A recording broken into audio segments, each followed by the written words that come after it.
Would you just, good morning, good afternoon, good evening, wherever you're calling from. We have our very excited Ronald already here with us. Good morning from the US, Ronald. Let me just press go live for our Instagram followers that will be joining us as well. I'm happy to be here once again with my co-host Jamila, who is just amazing week on week in holding the space with me, alongside me. And we are waiting on our guest to join us, a very esteemed guest. I'm not going to tap into anything about her just yet. We'll wait until she joins us. For those joining us from the replay, #replay, thank you for being here. And as always, please don't hesitate to interact with us and share your views, comments, stories. We love that. Leslie, good morning, Leslie. We always love having you here too. Good Over morning, to you, Jamila. everybody. Good morning, everyone. Good afternoon, good evening. It's Friday again. I can't believe how quickly the time just passes. It's like in a blink of an eye, we're back at Friday. I don't know about you, Anissa, but that just seems to be the pattern going on lately with me, is that I can't account for the time. But I suppose No, it's me good to neither. be, and I'm grateful for that. And Yeah, grateful but I don't to know if it's. Do you think it's because when we get older, time seems to be catching up faster with us? I hope not. I don't think so. I just think that we're getting involved in so much more.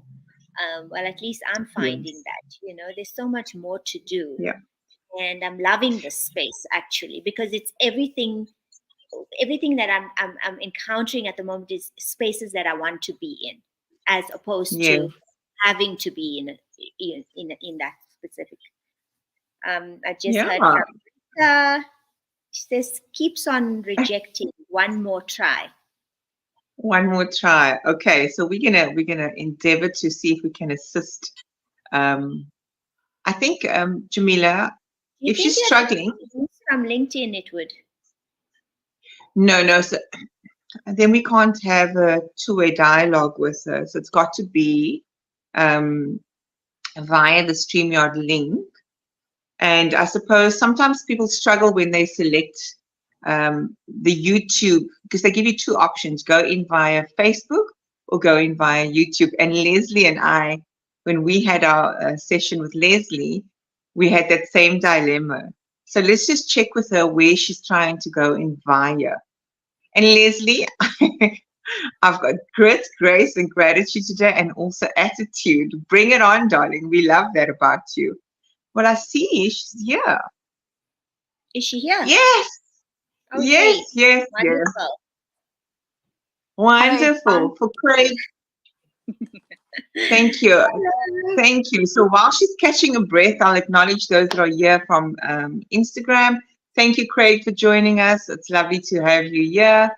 And then over to our esteemed guest. So, Jamila, I'm going to let you do the honors. I've been excitedly waiting, and I can't wait to hear so much of what I've heard about you. But I'm looking forward to hear you talk it through the screen today. Yeah, and I'm really excited to have Rika on. She's just such an amazing, incredible woman who's accomplished so much, but just has the most beautiful and pure and humble heart.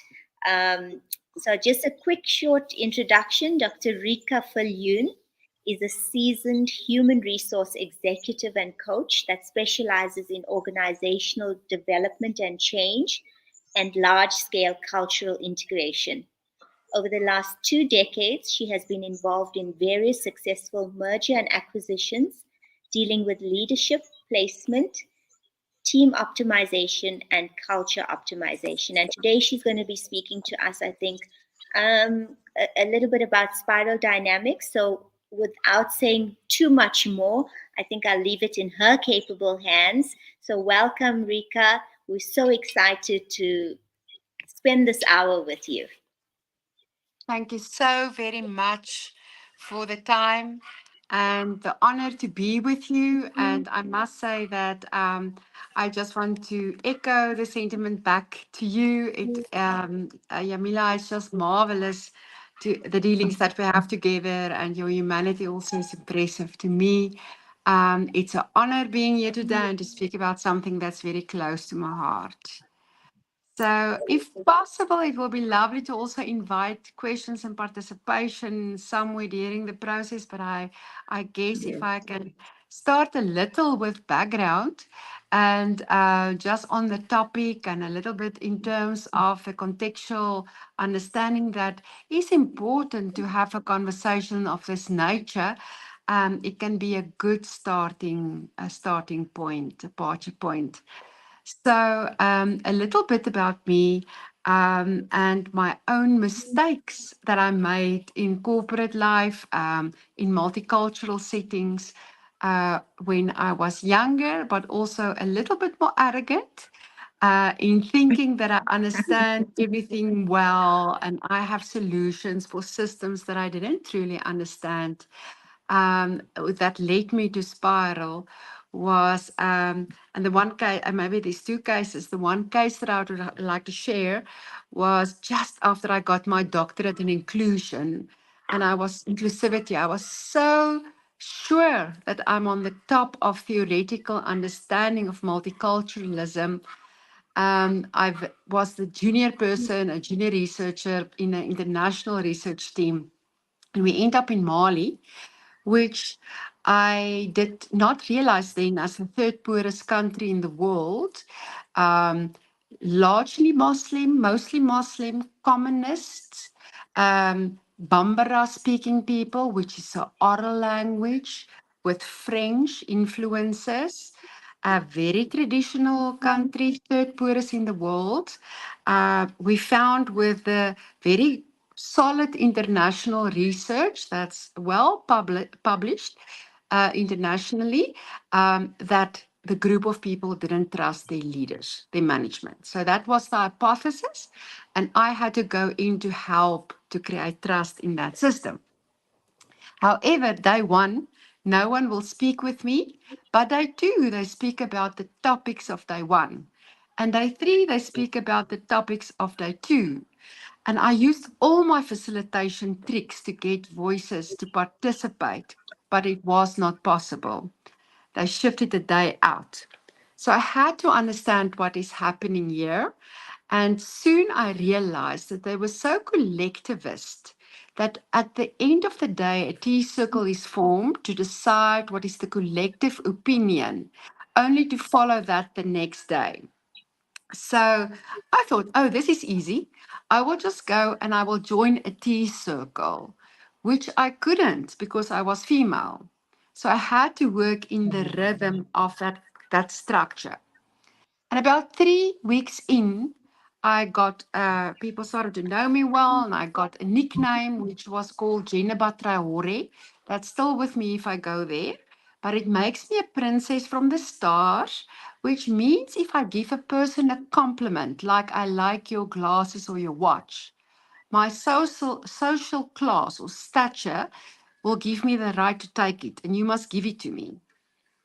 Now, that social structure I did not even see before I realized what's happening there. And I started to be so preoccupied with how do you make money and how do you do business in a world like that where the social structure overrides the corporate structure.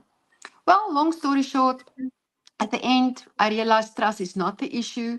The people actually love their leadership, they adored them, but the questionnaire was posed incorrectly. So we asked, you trust man? And no, they are too religious. They trust Allah. But I, as a female, wasn't allowed to say that in that setting. So I had to fly in a mail from South Africa to come and share the message that they actually like their leadership. So it did create a bit of a drama, a crisis in me. I realized that my worldview is not applicable to the setting that I work with. And if I dare to say that I understand other systems without first exploring how groups make up their own mind in terms of identity, who they are, as well as positionality, in which context are they born into, I will never be able to be a multicultural researcher. That brought me to spiral dynamics, and that's the topic of the day. I had to find a way that's not Trompenaars or the Globe Studies or Hofstede to try and describe multicultural settings. So it was also a long search before I found a combination of ways that describe Africa to me: rural Africa, also rural China, also rural Philippines, also rural South America, parts of India, and even parts of America for that matter. Some of the more places like Montana, just north of the Yellowstone Reserve that was made so popular by the TV series. So, spiral dynamics is a theory and an approach that is a meta theory. A meta theory implies that it can be utilized or applied on the individual psyche, on us, on me, on you, but also in geopolitical settings, on the collective, but also in various fields of study. So it can be in religious studies, it can be in identity studies, in gender studies, in psychology, in business, in economic models, or in financial models, political systems, all through the space. Because what it does is it looks at the underlying archetype of logic of how humans adjust to their changing life conditions. So I'm going to say that again because it's a very loaded statement. The biopsychosocial adaptation to changing life conditions. So everything comes together in my head and my heart so that as a human, I can make sense of what's happening in my environment. I guess the closest or the nearest or the most recent global change in life conditions was posed by COVID. There's a lot of wars currently happening in the Ukraine, Palestine, Israel, but also the 107 wars in other spaces in the world that we do not report on. One out of 117 people in the world is a refugee that cannot think, how will I be the executive or how will I even be a good mother? They are fleeing. So Yes. understanding those types of realities became more and more important for me, and how we adjust to them and how do we make sense of changing life conditions. Spiral promised and gave an ideal way as to indicate how. So I'm not sure if it's maybe a natural time to ask a question, or should I continue? Yeah, I think it's great that you're giving us the worldview. This is a very intriguing topic for me because even when I had to go and research it myself, I was like, wow, I want to know more because it's like you have just said, we think we know, but we actually are quite ignorant. And if we can allow ourselves to realize that we don't have all the answers or understanding, and that we sometimes just need to remain silent and observe before we respond and think we can come from, I think Jamila will love this, our academic stance, that we must be mindful that the academia is there to support our knowledge and fill some gaps, but it's in the experiential experiences that one truly gets to understand. So my question to you, Dr. Rika, is can you share a bit of your own experience of facing this and being on the other side, you know? Now, somebody not understanding your worldview and where you come from and your own story on how you responded. And did you respond from your knowledge base and academic understanding, or did you go in with a different lens? I'm quite intrigued to know that. It's a good question. It's so layered. I can answer it in different ways. So I'm going to reserve a spiral answer to that for last. Okay. Yes, in this case, I definitely went in theoretically. In the case that I shared in Mali, I went in with what I thought was well constructed, grounded theory like development of my thesis, my doctorate, and it's proven. I mean, there was empirical evidence of it in corporate. So a case study of Absa Brokers was presented, a South African company, and it provided the data set, and it was a successful turnaround. So I had the evidence, and it was theoretically, I could explain it. I could not explain the content there. Of course, I was then also totally misunderstood because I came from a thinking structure that didn't fit that structure. In my private life, I'm also misunderstood, and it's extremely practical. On my Facebook page, I often post my interests, which sometimes are how religious differences in different cultures. And then I will get a call and say, Rika, I didn't know that you were so open to that religion, or you are so against that, which is not at all why I posted it in the first place. It's literally the study of different ways of thinking that intrigues me. So it's interesting if that some people place that on you if you say something. Pragmatically, because of my own worldview, my own spiral, and the questions that I ask different questions than other people do, and all of us do. Our worldviews are different. And the category that's most represented in Spiral is called tribalism, which doesn't mean necessarily tribe as we know it. It can be a clan, it can be a family. So that's about 65% of the world that is a collective tribal reality where storytelling comes in and deep old knowledge are protected.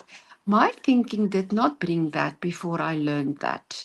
But have I learned from it, and the wisdom and the belonging that I got from just visiting the thinking structure in a way where the judgment is off was the most amazing humanness that was the gift, and richness in story. um, I guess the more we learn and the more we study and the more we work on consciousness, the more we become individualized, the less we are willing to sit with dysfunctionality, and the less we are less understood as well by the most other people. If I say that, people that think traditionally differently. So Jung warned, and I do want to have a quote. He says that it's okay if you don't find who you really are and are true to self. He says it's really okay. You will still laugh, but not all your laughs. And you will still cry, but not all your cries. So at least if one worked consciously with saying, this is who I am, and this is who I'm not, and this is my shadow, this is the part that I'm unconscious about, and one try and integrate that, at least I don't project it on others, but I try and take parts and pieces back into me, the less lonely one sometimes do become. Oh, misunderstood. Yes. Sure. Jamila. Yeah, and Anissa, do you want to take this time to go to some of the comments, perhaps? So it's, at this point, there's just greetings, and just a beautiful compliment from Dennis, which I thank you, Dennis. I'm not going to put it up on the screen again, but I would love to just continue with this dialogue, Jamila, because it's quite an interesting one for all of us to learn from, and there's so many golden nuggets. But before I tap into responding to Dr. Rika, I'd love for you to just share your perspective, because I Yeah, know this topic is also near and dear to you. very dear to me. And just one thing that you pointed out on Rika, and I'd like to comment, is that the more that we look within ourselves and focus on our individual selves, I think that journey then extends in allowing ourselves to feel a part of the larger collective. Mm. But it's absolutely important for us to go in and to realize who we are. Yeah. And sometimes that happens earlier on in your journey, and sometimes it happens much later on in your life. I think, Anissa, you and I were talking about that a week or so ago, about how at this stage in our lives, we asking the questions. we're no longer just sitting and allowing ourselves to be pushed along the tides of life by everything that's going on around us. We're becoming a lot more present. We're becoming a lot more Yeah. aware about our individual selves and what we actually here to learn and to reflect and to assist those around us with. So I'm just looking forward to hearing more from you, Rika, because like I said, every time I spend with you, it just isn't nearly enough because you have so much of wisdom on this and it's such an interesting topic. Thank you so Yeah, much. and so I see Sorry? Grow South Africa. I just want to acknowledge Grow South Africa, who I just came back from a graduation. So thank you for joining us, Grow South Africa. We were also talking about in this graduation around embracing our shadow side and not shaming it. And then when we understand these levels of existence as it's referred to in spiral dynamics, again, I'm not an expert, I'm learning alongside in this conversation, but having done my own shadow work and continue to do, because it's not a linear process. That individuation process that you're referencing, Dr. Rika, I find myself that there are like triggers that will get me back into that space. And when you speak about those different constructs again, if our value systems are incongruent with one another, that causes in conflict and chaos in terms of that shared exchange. We don't have that meaningful connection. Now, I hope you don't mind me inviting you to share more around your story, because the audience that's here, most of them just love learning from the story, as you've powerfully said earlier on. It's in those stories that we get the magic. So let's talk about your own shadow experiences. Is there Yes. any particular one you'd like to use as an example and demonstrate how you had to ground yourself and then integrate from there? Sure.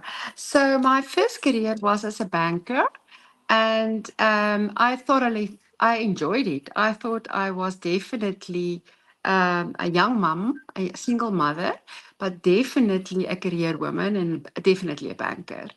And I was invited to participate in, it was the start of the Barclays ABSA transaction, that cultural integration, which I thought is not that possible. And I really, at that stage, believed that I'm a good facilitator. So let me leave the corporate safety and go and put my money where my mouth is and go and facilitate, right? So, as a young woman I was 32 with two young children. I left a stable income to follow my heart, and that is to be a facilitator. It was tough. It was not easy. So I think that in Spiral is a worldview of risk taking. It is, we call it EF, statistically or theoretically, or orange in color, color code. If we color things with code, so it's a belief in yourself that you can. At Hmm. that stage, I did a lot of shadow work as well, and it also made me anxious. I did holotropical breath work. I worked as a Jungian or psychologically informed, psychoanalytically informed consultant with the work of Beyond in the unconscious and the work of Jung in the shadow. So I always journaled and I always work with what am I not? But I didn't see my arrogance at that stage. So I was taught that in an interesting experience in Peru. So, and I would like to illustrate my own ego. I worked for BHP Billiton and they sent me to Machu Picchu for the weekend. And I asked for a good coach because I believed have an interest in spiritual journeys and things. So they gave me violet. Only later I realized violet is a shade of the color purple, which is also a color on the spiral Yes. as a trauma person, yeah, a healer. Violet didn't have teeth, and she was very short and very very oversized. And I was wondering, how can you walk with me on these heights? And how? So there was judgment from the start. She was also cheap, much cheaper than the other guides. So I was Mhm. thinking, come on, you are giving the cheap one, the cheap one to me. I was so arrogant. So halfway up where we walked, she saw that I am getting a headache, and I took some Comprel tablets, and she slapped it from my hand whilst I tried to. Oh my goodness, I was really so upset because my guide is slapping me, almost hand, almost scratch my face. I was really not happy with that situation. When she asked, why are you taking that? And she says she dispensed to me a leaf. It's cocoa leaf, which is the base of cocaine, but they use it. It's too small doses. It will just help you to breathe better. Well, my trip up that mountain was phenomenal, but it was definitely just because I could breathe. There wasn't enough substance in. She did ritual for us. She taught me about secret stones. I walked past a rock, and the rock pushed me over. And she just told me another stone is the most sacred. And now this one, I lost my balance, and I said, "Come on, Violet, come on. What happens here?" And she's like, "Tested you. I tested you because this is the real one. That one isn't." So I didn't even know it was the stone with the most power, according to the own Peruvians. And at the end, she celebrated the most beautiful journey for me, or she created a ritual to the sun god. And yeah, and she taught me about different colors of potatoes and how they eat. And she had made home cooked meal that initially I frowned upon, right? And I tried to rescue her too, because she was definitely not rich, very, very basic life. And she grew vegetables on an area that is smaller than my swimming pool. And I was like thinking, Violet, can I not fix your costing structure? Being a banker. And so, what if you plant more? She was just, oh, my angel, I don't need more. So I said, I'm sure you Oh, can sell. No, I bought her. I don't need to sell. Why should I sell? It's for you. So I guess the arrogance that we come from one thinking system to another, thinking that we are more conscious than previous, more primitive systems, is also in itself a huge danger. And I don't mm, think because we do self work and know the self better, we are necessarily more evolved than people that ask different collective questions. I also don't think we have the right to change anybody or to try to change anybody. Okay. mm. Have we lost her? Okay, she's She's back. back. Rika, I think you're on Mm. mute.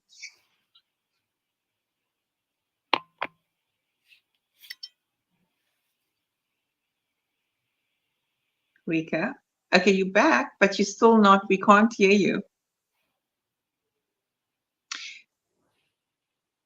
Oh, Whilst we're waiting for her, the audience is quiet. I think they're equally intrigued by this topic today. So let's encourage you to ask some questions. If you're that intrigued, please don't hesitate to post your comments and ask any questions to our expert based on this particular study. And maybe even if it connects with you and you understand it, please share in the comments some of your own spiral dynamics that you've gone through. Are you back, Dr. Rika? Ah, no. no, we can't hear you.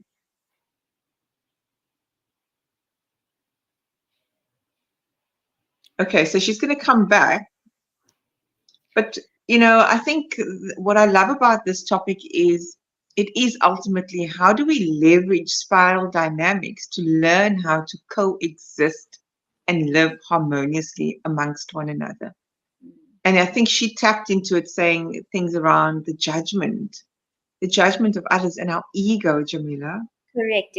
Powerful stuff. Exactly. It's about the ego, and it's about our um, perception that we are at this higher level of consciousness than anybody else, or we are so much more evolved than anyone else. But Yes. when you stop and you start to ask the real um, meaningful questions, how far ahead are we really? And is our Mm. focus totally on the wrong things? Mm-hmm. Mm-hmm. that we think determines our success. Yeah. Have we lost her again? Seems like we've lost her. I think she's trying again to come back. Try and come back in again. Yeah. Yeah, because this is ultimately, I mean, when I did my own little bit of research on this topic, it was like I was blown away. And I mean, I know there's the color. I like the idea of colors, and I wanted to talk more around the colors because even in the energy centers, our chakras, it's connected to a particular color, and that color is rooted in something for us to be cognizant of. So I'm wondering if there's a connection between our energy centers, our chakras, and spiral dynamics. I don't know if you've heard that, Dr. Rika, if maybe you want to expand on that. Oh dear. Oh dear.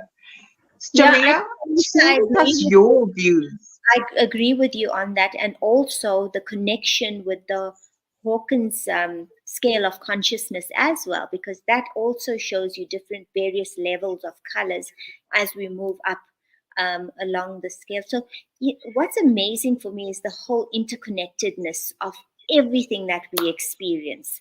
It's something that we Yes, find so far removed from a theory or a feeling or an experience that we're having. Actually has so much commonality and so many links to everything that we experience. Are you back, Rika? I hope so. Can There you you hear me? go. We can hear you Yeah. now. yes.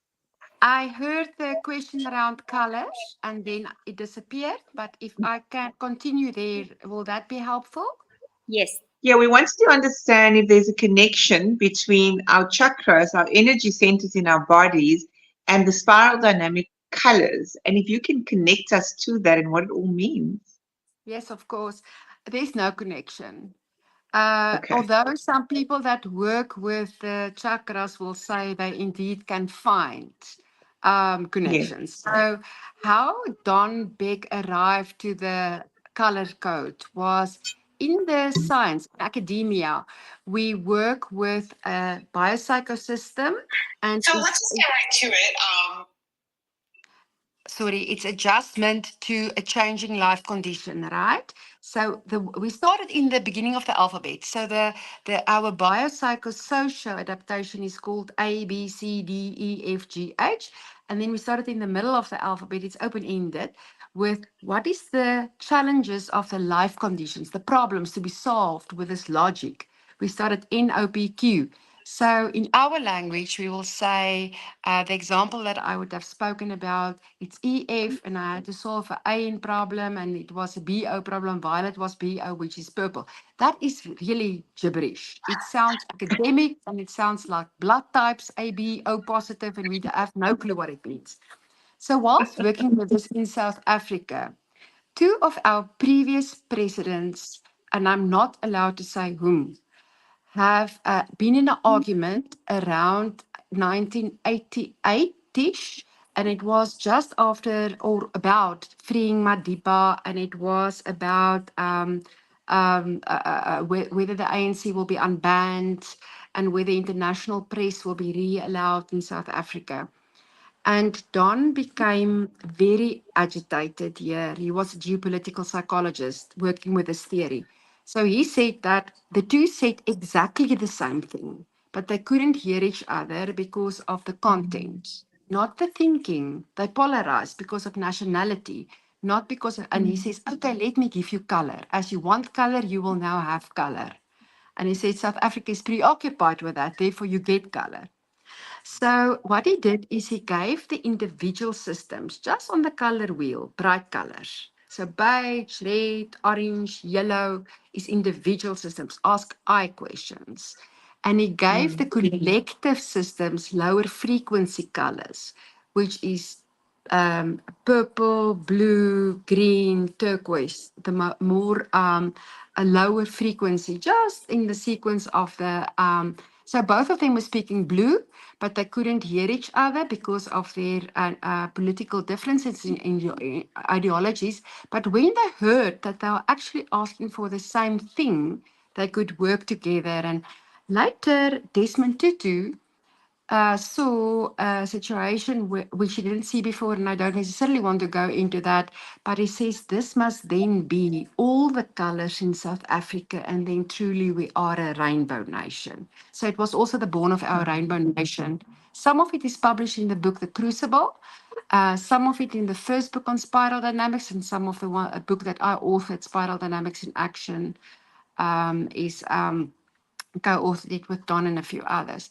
So no, to answer directly, not for Don that have given the colors, but for people that work with it, I do see similarities. Yes. Sure, sure. Jamila, any of your personal experiences with spiral dynamics that you want to share and ask any further questions to Dr. Rika?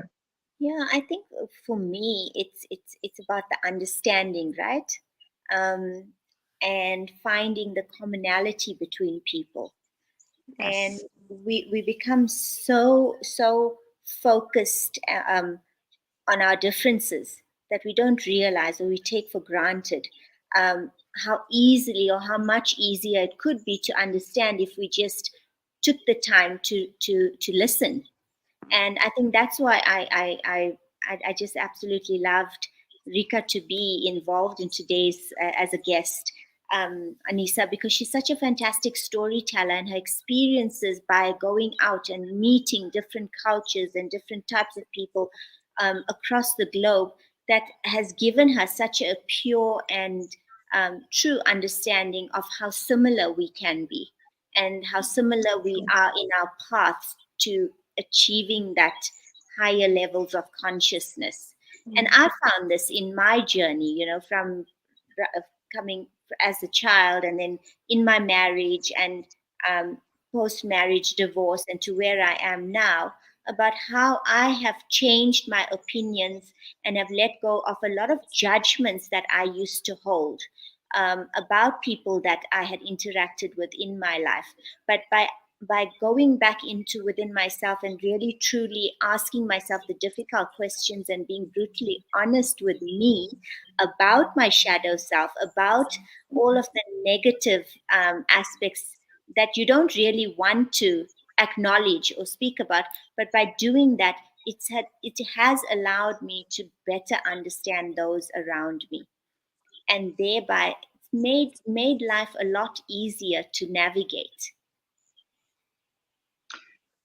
It's such a profound point of departure that you're mentioning right now, because we don't even take the time to get to know self. And so I want to bring it back, Dr. Rika, into what we call the segment is shifting from grudge to grit, grace, and gratitude. So can you maybe connect us to how spiral dynamics plays into those parts of the segment, especially for the audience that are here that have showed up week in, week out, because they connect to that theme? Can you maybe bring it down to that level for all of us? Definitely, definitely. I can definitely do that. Sorry about that. Definitely do that. So I was also thinking of doing exactly that just before you spoke, because spiral is about adaptation and adaptation to Yeah. life conditions. We cannot adopt if there's no grit. If we are not strong in ourselves, we cannot adjust, right? Our human energy to deal with complexity of changing life conditions is just not enough sometimes. So there is a need to ensure that you and I have the right capability to deal with things that's different from mine. And the more tired we become, the less well fed we are, the less we sleep, the more overextended we are, and all those wellness things that we feel are patronizing things really help us to have some capability or capacity at least to deal with things that's hard. So that also leads to a gracefulness, right? The spiral in Mm. itself, on the higher tiers, if I say that it is the yellow tier in spiral, the second tier are really graceful systems. Also, your other types of theories, like the work of Ilya Jacques that work with complexity theory, if you ask more, have more variables, to deal with the situation, you become quite graceful. I often look in a room who's the kindest in a room. That person is arguably the cleverest, the most intelligent, because they don't only manage self, they also understand the impact on self, on others, and ego drains out. It becomes very gracious. So it's not important to play games. It's not important to show I have more experience. It's meeting each other where they are, and it becomes very magical and graceful. And then with regards to gratitude, I guess in Spiral, all the different values bring different gifts, superpowers. And as humanity, we need all. We need to be able to survive. We need soul that sit in traditional tribal systems. We have forgot that soul. We need the old stories. We need that it's magical, makes us alive again, connects us to our roots. So why do we reject it as backwards? It's powerful and life-giving. We need personal power, which may be seen as red in spiral or aggressive. But if I cannot say no, and if I don't have boundary conditions, how can I have identity? So then who am I? I'm no one. So I need to be able to say, no, that is not how I see it, or that's not for me, or it's dysfunctional. I cannot stay here. Don't have to be aggressive, but one must be able to stop something that doesn't work. One must be ethical in a way. So it's really inclusive. It's transcend and include. Rules are there for a reason. It protects. It's only when it's in its unbalanced form where it becomes bureaucracy or too much silly rules for the sake of rules, right? The same with money. Money is energy, in my view. It's not material. If one asks, I want as much money, I want more money than you, it makes it something else. But then intent again is different. However, if one do what's right, money comes, and one can be extremely grateful for your blessings. And I'm going up the different layers of the spiral as I'm speaking. Green can say we have such a beautiful earth, but we are destroying the earth with there's not enough water. But if I'm thankful for my own water that I have today, I will work sparingly with it, right? And I'm grateful for that. So I think your topic is extremely gracious in itself. I think the topic is so important from a consciousness and a humanity reason, and I think it can help us to do human better. So I love your topic. I think all of these can be defined in our own worldviews. How I can have grit, how I can be graceful or gracious, and how can I have uh, um, gratitude. Yeah. I'm Now, thankful I for want being to with ask, I'm really grateful that you are able to give us such beautiful insight into a new lens again. And Jamila and I are always learning from each and every guest each week. So as much as we wanted to create this platform for others to share their own stories of their shift in that level of consciousness, and I like to refer to it as returning home to the truest, most authentic expression of yeah. themselves. It's as you referred, when the ego is no longer, it, we can't shame ego. I just want to say that because ego is there as in the same way that the triggers are treasures for us. When ego shows up, I feel it's there to remind us we still need some work in that area. And for me, I learned so much even last week without getting into much detail. Post our session, I always share very authentically here.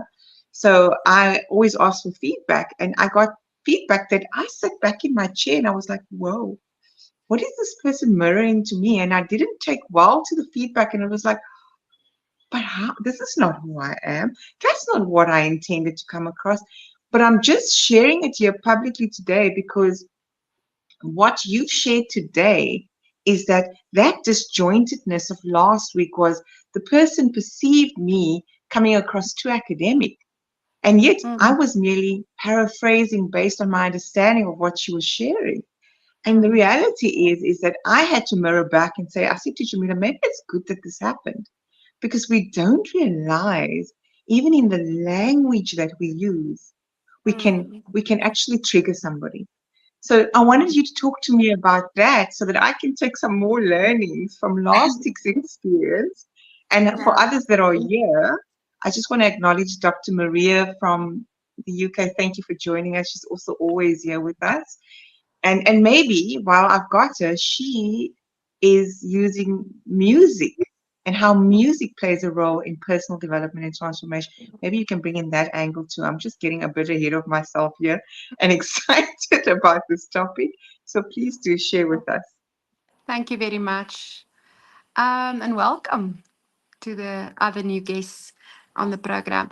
Yes, I guess the one thing that from a Jungian perspective, Carl Gustav Jung would have said that ego is a normal part of normal psychology. It belongs there. You cannot get Yes, totally rid of it. So if I speak egoless, I'm not speaking about the psychological construct of ego, but rather egocentricness, right? But ego is the interface with the outer world. So if we don't have that, we cannot interface. mm, I guess that you being vulnerable in working with that example here, it's quite personal feedback that can, I mean, and maybe you were just reflective, but it's so yes, helpful to work with the unintended implications of us on other, and then also realize that people will only interpret from their worldview too. So it is yes. say something, tell us something about that worldview or culture or subgroup that may perceive that as aloof or detached or whatever is the perception that it creates. So as practitioners, I guess it's sometimes even impossible to show up in the right way. But one Mm, can show up gracefully, and one can show up with gratitude, and one can show up with humaneness. And often it shifts original perceptions. The authenticity shifts, whether it is in music, whether it's in art, whether it's in science, that deep mastery of grace, that deep mastery shift the other person as well, or the space of knowing between people if we connect a bit differently. In music, I'm reminded that Graves said in Spiral, we are never a note. So sometimes if I do spiral certification, one need to start somewhere, right? So that one understand mm, that grouping of, but he explained that we are not one. We are a chord, not a note. And it's not mm, as something if I make music that I make simplistic music with my brain and my mind, my operating system, my worldview. Maybe I make complex improvised jazz and metal that sound to noise like you. But why is that wrong? It's different. yes. Different. Yeah. So, yeah, it's different. And then I'm reminded of the African saying that as change the music, so change the dance. And I Mm, do think that love it. spiraling that, yeah, if the context is different, we need to show up differently or act differently to understand. We cannot come with our preconceived ideas that this is how it functions there, or it's wrong, or Yes. worse. Yeah. And some Mm, of the most clean, crisp musicians can split out and give an autistic version of a song and undersing it. And it's even more brilliant or graceful. So, yeah, music is interesting. Different spiral groupings like different types of music as they prefer different sports as well. So, one can go deeper, but that's not the purpose now.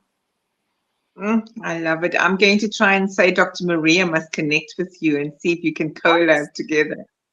That will be lovely. Jamila, anything from your Audience, side our again? audience is very, very quiet today. I think that they must be quite intrigued by Rika, and as we are, Anissa. And every time I Mm, encounter her, I'm just intrigued, and all I want to do is listen to her. But I agree with you on our understanding of people and our perception of what they are. And I'm reminded of a friend that I met today, and she was complaining about people that she had worked with. One in particular, her boss, and she says that in dealing with him, she's realized that she has to let go and let go of her need to control the way that he is reacting about certain things. And there's certain things that he might have said to her where she took offense to it, but she's come to a point now where she realizes that it really isn't about her, but it's about the other person. And in being able to realize this, their work relationship has gotten so much better. So I think it's so important for us to understand those that are around us and not to place our own judgments on Mm. their actions or the way that they interact with us, but rather to come to it with a sense of understanding and learning. Yeah. I also have learned that one don't have to have theory, right? One can also just ask a question and not a why question. Why are you like that? That's not that Mm. helpful. But exploratory question, understanding the reason for doing what has been done. And often that makes sense. I have a friend that always asks if she disagree from somebody. She asks, how can this person be right? Which is also helpful. What about this is right or Mm. helpful, functional, Mm. so that we can see the collective or the bigger or other sides of the human phenomena or the inquiry that we hold. There's definitely different angles. So it's Yeah, questioning I rather from a positive perspective than looking at it as something that Mhm. is different and immediately attaching negative to it. Yeah. yeah, I yeah. I would say our projections, right? Mm. Yes, definitely projection. But what I'm also hearing Jamila say is when we and you, Dr. Rika, I'm hearing empathy and curiosity. When we're listening from the lens of empathy and just remaining curious. I love that question that you said the other lady was referencing. What is right about this? Because what we Mm, always go in is the judgment lens. What is wrong with this? Why is this yeah. not connecting to me? And why am I not feeling comfortable with this? But what if we flip the script and go in with that curiosity and gather more data, for lack of a better word, right now? I think that's too academic again. But just being really intrigued by understanding more about the person in front of us and being present. But what I now want to ask you, because we have 8 minutes and I'm just wanting to learn more, how do we link? Because what I've heard Jamila say, and you also, is letting go of control of the outcome. So that is the attachment, right? So the three terms that I love to hold myself close to and measure myself as to where I am am I attached? Am I detached? Or am I practicing non-attachment? Mm, So I'd love for you to again bring us into that aspects of life because attachment is the root cause of suffering. We cannot fully detach ourselves, and non attachment is the sweet spot, in my view. But I'm prepared to be blown away again. So please indulge. for sure, I agree. I agree with you. So no blown awayness. I agree totally with what you are saying. I'm just also aware that not everybody will think that way. Mm, And probably from a spiral perspective, not even 95% of people will ask that without self work. Will not ask that, what you have asked just or what you have just said. So I guess what where I'm just yes, I totally so much agree. One can take it from a quantum physics perspective. The minute that I have mm, a idea of where it's going to go, I will allow that. I can take it from a biblical perspective. If I pray in a specific way, I may enable it to do, even if it's not spiritual, it may be through my action. Right? We influence our situation with our intent. mm, mm, So yeah, I totally agree with you. And I guess that is the work and the self work. With a good part of just saying we are human as well. mm, Uh, we're mm, living spiritual beings, living a human existence for a while, walking each other home, and be mm, kind. We cannot always, it's also human to be attached. Jung said he had stories, right? And one story, and there's no time to tell it in a long way, but be very quick. Is a lady wanted to solve a problem, and she went to the oracle. Her husband didn't want to come home, and the oracle sent her up a mountain. So she climbed the mountain. It was a dangerous mountain. She couldn't breathe. It was almost killing her, and she had to get a hair from a bear that also could kill her. So she had to tame the bear, and she brought the hair back through all those layers of air and depth of a mountain to the oracle and said, "Hey, I have this. Now tell me how to do what I need to do." And the oracle threw the hair in the fire. And she said, "Go and learn from your experience." So Mm. you need to apply your wisdom back in real life. You need to live it. Yes. It must be actioned. You cannot stay on your mountain. So it's so hard because the world has an interface with other humans. Mm. What you are saying is just hard, but it's Yes. ideal. Yeah. Mm. I Mm. think letting go of that attachment, like you say, is very difficult to do. And we can work on ourselves and we can try as much as possible, but that's why it's an ongoing um, life journey, isn't it? Because we are human at the end of the day, and we naturally would feel certain emotions and that we can't necessarily or won't necessarily totally get rid of. So Yeah. I And think it's even important to shadow. acknowledge that our humanness as well. Yeah, and even shadow, right? We cannot know all the shadow. We Yes. shouldn't. It's too much for us to bear as humans. Mm. So, what we can explore, how wonderful. But what if we explore all at once and we can't live anymore, right? So, it's also dangerous to just do shadow work. One must just take Yes. just enough for you to ask different questions.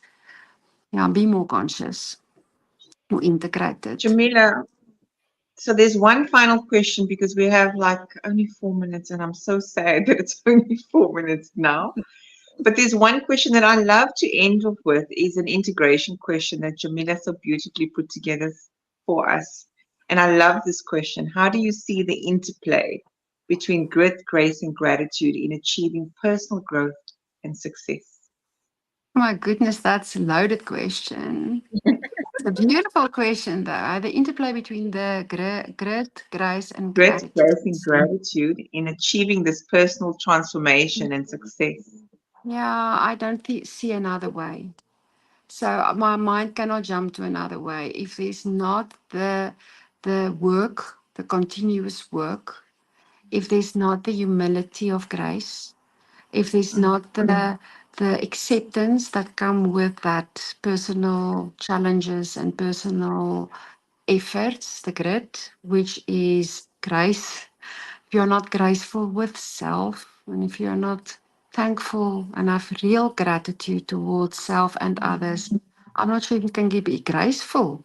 So I'm not sure if I mm, see it as an interface, but rather like an atom-like interplay in all different levels. And it's the same thing from different angles, I guess. The same phenomena, I wonder. It's beautifully constructed.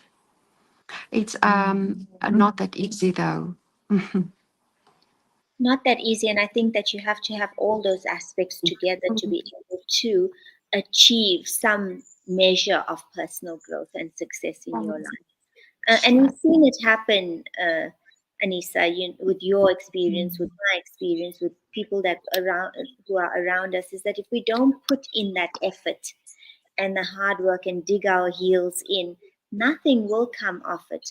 But then again, even if we do that and we don't have the grace, like you say, with self and be kind to ourselves as well as those around us, it changes who we are so that we will never ever then be in a position to be grateful for whatever it is that we then achieve.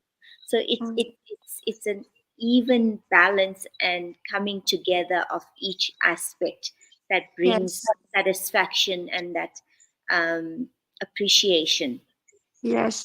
And I guess the last thought on that, the last reflective thought is the gratitude will also frame difficult situations as a way to grow. then the Absolutely. judgment is of that as well, which renders it more graceful. That will render that you have more grit as well. So it's really a beautiful interplay of constructs. Thank you for that.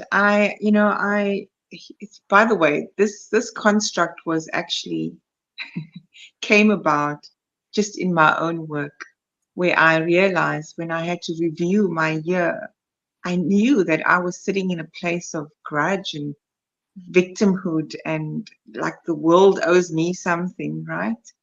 And I knew that I needed to shift to grit, but not grit from the egoic side. Mm. And it's that continuous work. But I also wanted to say one more part is that we grieve those parts of ourselves. And so we must not shame when we have to grieve it as well. It's like you said, Dr. Rika, we can't just expect to just move through these different levels of existence. We need to be in allowance. And I found that only when I was in allowance of my grief through these different stages did I understand that grit wasn't just about the positive aspects, and neither was grace or gratitude. It was Mm. the full embodiment of the Yeah. actually the darkest, most difficult obstacles and barriers in my life that actually taught me to be who I am and continues to teach me.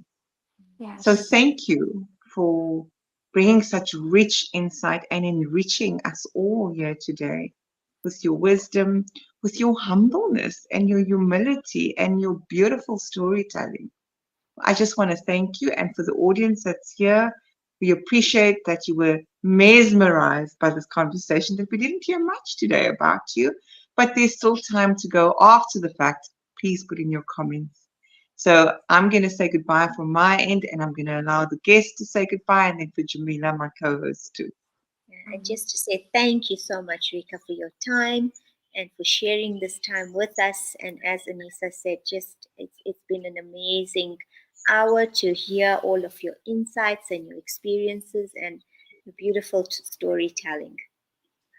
Thank you so much for the honor of being with you and the beautiful work that you are doing. It's such important work. So good luck with that and be blessed. Thank you for everybody that have joined as well and listened in.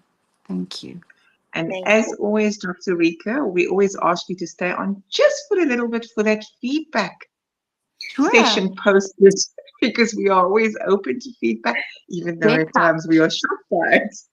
I'm going to be ending the live, but please do stay on, Dr. Rika. Thank you for our Instagram audience that joined us, for those that are here on LinkedIn, and also those that are watching on YouTube. Until next week, we look forward to seeing you again. Bye for now.